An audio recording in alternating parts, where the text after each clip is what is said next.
वह समय गया दूर जब 8.5 वर्ष पहले क्या बात है की सरकार में, कांग्रेस की सरकार में, बसपा की सरकार में इन उपद्रवियों को सरकार अपने यहां बुलाती थी, नाक रगड़ती थी, इनके सामने नतमस्तक होती थी, इनको लूटपाट करने की, हाँ भाई, अभी तो डबल इंजन की सरकार चल रही है। व्यापारिक प्रतिष्ठानों में आग लगाने की छूट देती थी, गरीबों की जमीनों पर, सरकारी जमीनों पर क्या बात है, देखो देती थी, बुलडोजर चलाना होता है। की सरकार है, अराजकता बर्दाश्त बिल्कुल नहीं करेक्ट बात है करती। योगी जी की। और तो अगर किसी ने अराजकता करने का दुस्साहस किया तो उसकी छाती पर बुलडोजर चलाना भी जानती है, वह भी जानती है।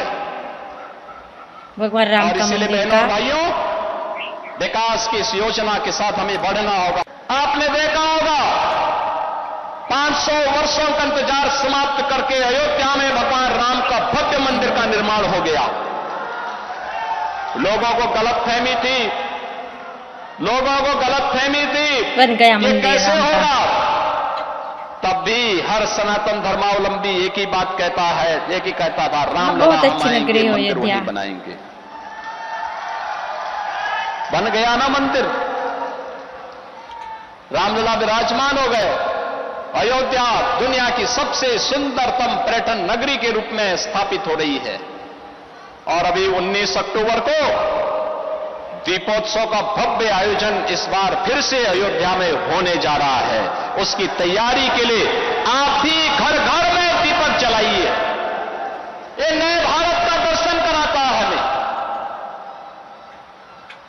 भारतीय संस्कृति जितनी समृद्ध होगी, भारत जितना मजबूत होगा, लोक कल्याण का और वैश्विक कल्याण का मार्ग उतना ही सशक्त होगा।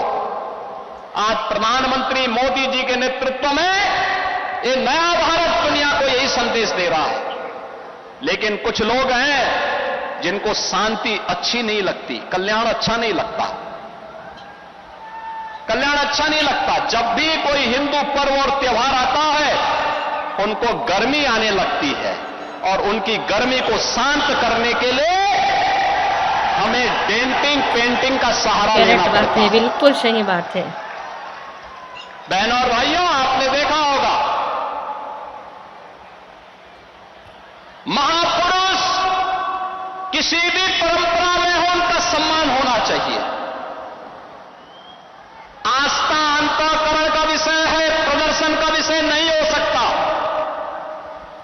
जिसकी जो आस्था है, अपनी आस्था के अनुसार अपने कार्यक्रमों को संपन्न करे, किसी को आपत्ति नहीं होगी।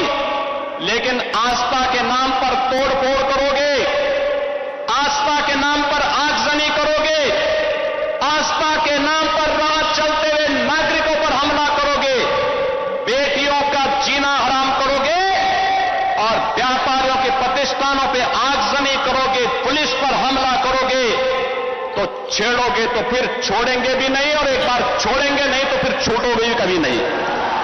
ये जानते हुए कि पर्व और त्योहार उत्साह और उमंग का समय होता है, हर हिंदू परिवार जुड़ता है, साल भर की अपनी पूंजी को इस उत्साह के साथ, समाज के साथ मिल बांट करके अपनी खुशी को मनाता है।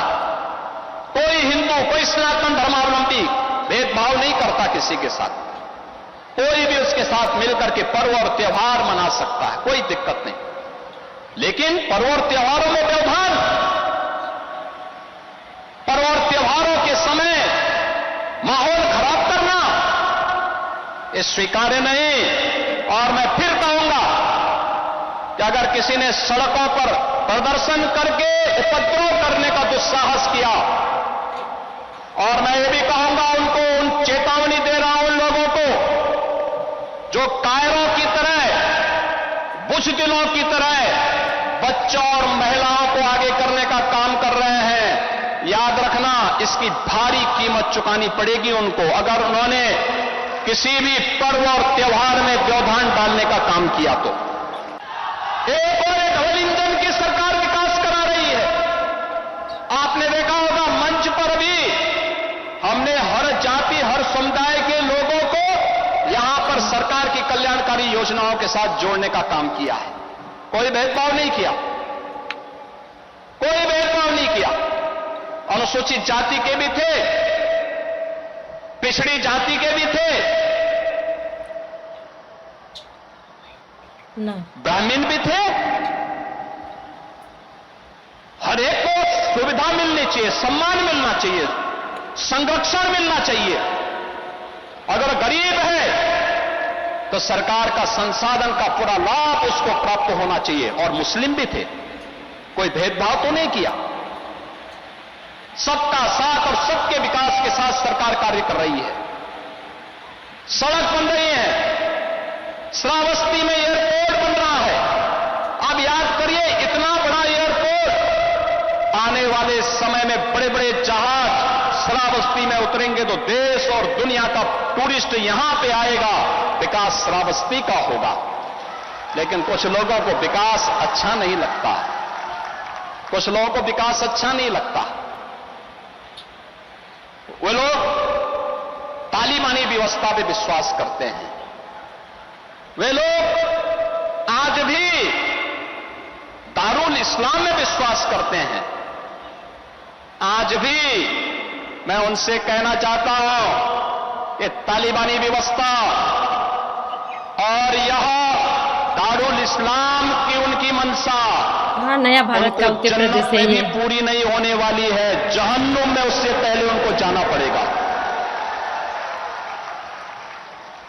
भूल गए लोग, ये नया उत्तर प्रदेश है, नया का भारत विकास का और उत्तर सबका प्रदेश। साथ का ही जरूर होता है। अगर यह विकास कराना जानता है, अगर यह सबका साथ और सबके विकास के कार्यक्रमों को प्रभावी ढंग से आगे बढ़ाना जानता है, बिना भेदभाव के योजनाओं का लाभ हर तबके को देना जानता है, तो उपद्रवियों से और माफिया तत्वों से सख्ती से निपटना भी जानता है।